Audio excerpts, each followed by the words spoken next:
We are factoring trinomials again today. So let's first look at how we multiply binomials.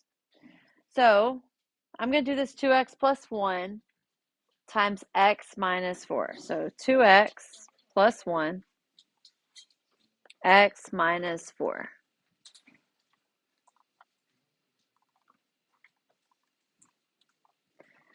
So we multiply. 2x times x is 2x squared. 1 times x is 1x. Negative 4 times 2x is negative 8x. And negative 4 times 1 is negative 4. So this is what we did last unit. So we do need to simplify this. So we add the diagonals because they're like terms. I always put a little cross there just to remind me that we're adding and not multiplying. And so it is 2x squared. And then negative 8 plus 1, negative 7x. Then we have minus 4.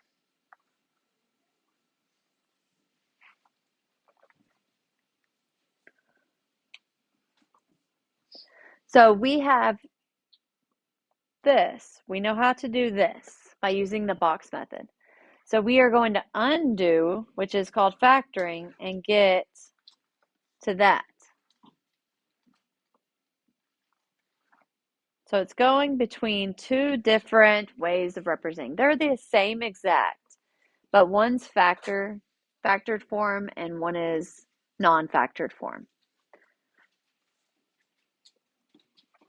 So we have the steps here. These are the same steps as we looked at yesterday. To factor a trinomial, we're going to undo the multiplying using the X box. So step 1 is to factor the GCF. So sometimes we have a GCF, sometimes we don't. So we may not need that.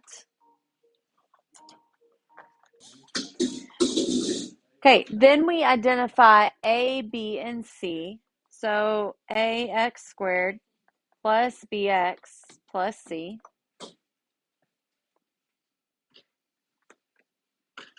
And so A, B, and C are the coefficients.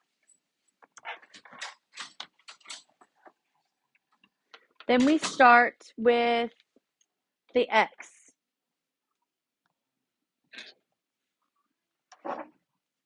So we have the x down here. So the x is AC goes on top and B goes on bottom. And you're looking at what multiplies to get AC and adds to get B. And then from there, I just need those magic numbers. So these are called your magic numbers. And they go in that diagonal. So go ahead and label them magic numbers.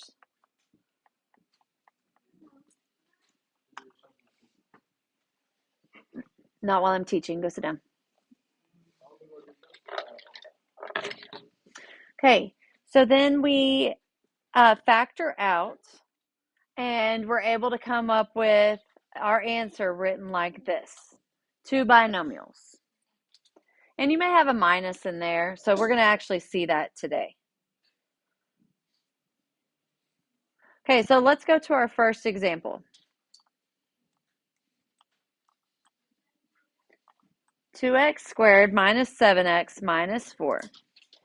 So step 1 is look for a GCF. So 2, negative 7, negative 4, they don't have a greatest common factor other than 1. So no GCF. So then our next step is to label A, B, and C. Draw your X.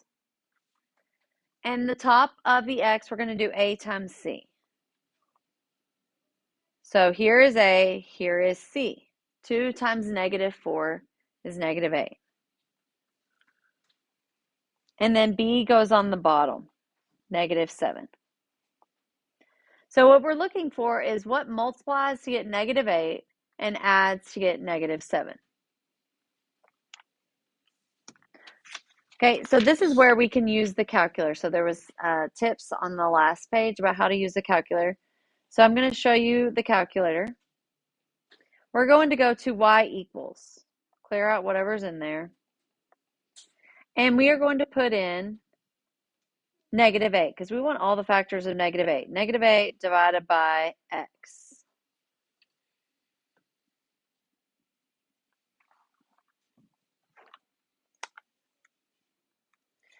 And we look at what those factors are. So we want the one that adds to give us, what, -7? So hit second graph and look at the factors. So 1 and -8. What is 1 plus -8? It's -7. So the first one was actually it. We could also look at -1 and 8, but that gets +7. But we want the -7. So it's 1 and -8. Those are our magic numbers.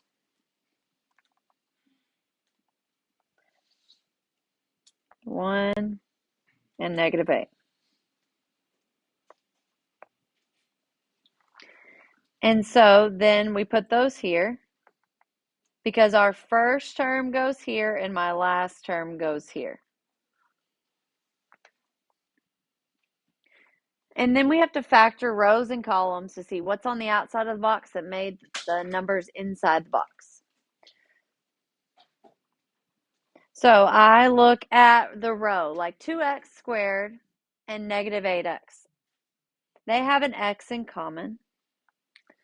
And then see how they're both evens? They're multiples of 2. I could multiply 2 by something to get 2 and 2 by something to get 8. So my GCF is 2. And so then I look at 2x times what is going to give us, I'm going to use my little laser, 2x squared. So that's what's going to go here to multiply by 2x to get 2x squared. Yeah, it's just x.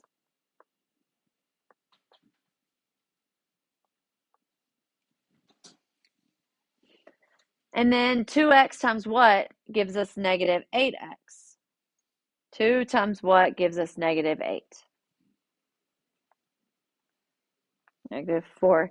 And that's also the GCF of that column, -8 and -4.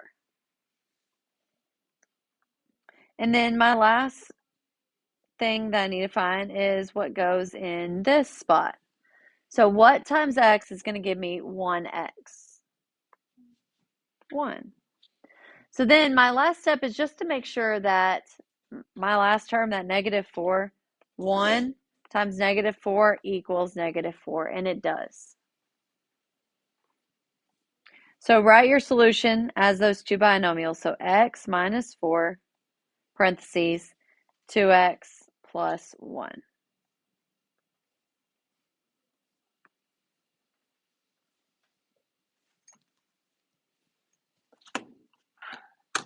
Okay, and we can check our answer by using the calculator.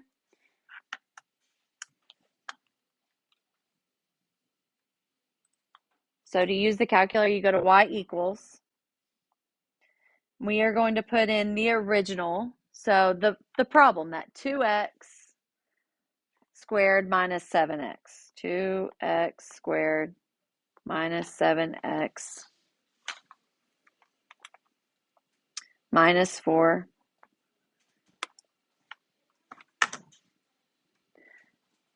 And then in y2, we put our answer. So parentheses, what was our answer? 2x plus 1. 2x plus 1. Close parentheses, open parentheses. And then it was x minus 4.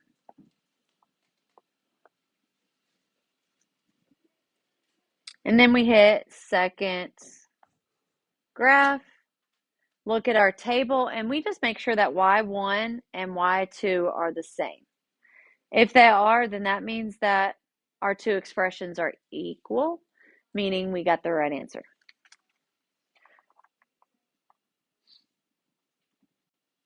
All right, we are going to skip number 2 for a minute. We'll come back to it. But let's go to number 3. So we start our steps with GCF. So 3, 2, and 5. They have nothing in common, so there's no GCF. So label A, B, and C. Draw your X in your box.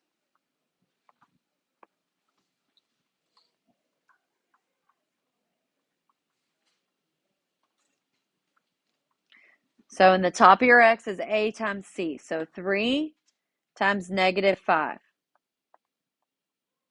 Negative 15. Then B goes in the bottom, negative 2. So you want to know what multiplies to get negative 15 and adds to get negative 2.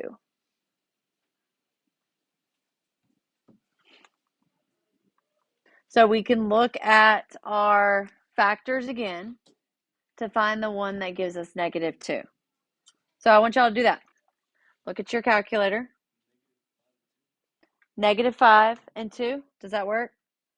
Negative 5 times 3. Okay. So negative 5 times 3. Is that negative 15? Okay, what about negative 5 plus 2? Is that plus 3, right? Should be 3. Negative 2. So, yep, that works. So those are our magic numbers. So if you're not sure what your magic numbers are, go to y equals, put the number divided by x, the top number divided by x. So negative 5 and 3.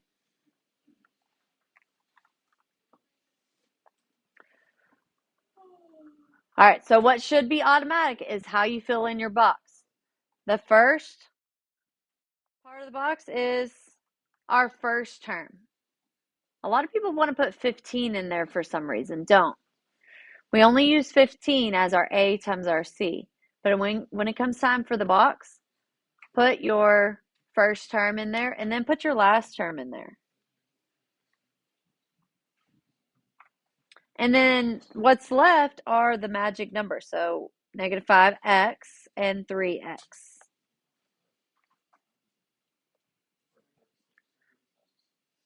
So now we're going to factor. What we're doing is we're looking for what they have in common. So I'm going to look at row 1. So 3x squared and 3x. What do they have in common? They have 3x in common. And then I look at the column, 3x squared minus 5x. They only have an x in common. And the only way to get this 3x squared, whenever you multiply by 3x, is just getting an x.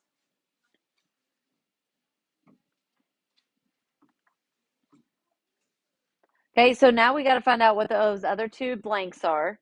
So 3x times what gives me 3x? 1. Then x times what gives me negative 5x? Negative 5. And then I just want to make sure that, is it true that negative 5 times 1 is negative 5? Yes. So that means we did it right. So we are going to write our answer as x plus 1 times 3x minus 5. Put a box around your answer.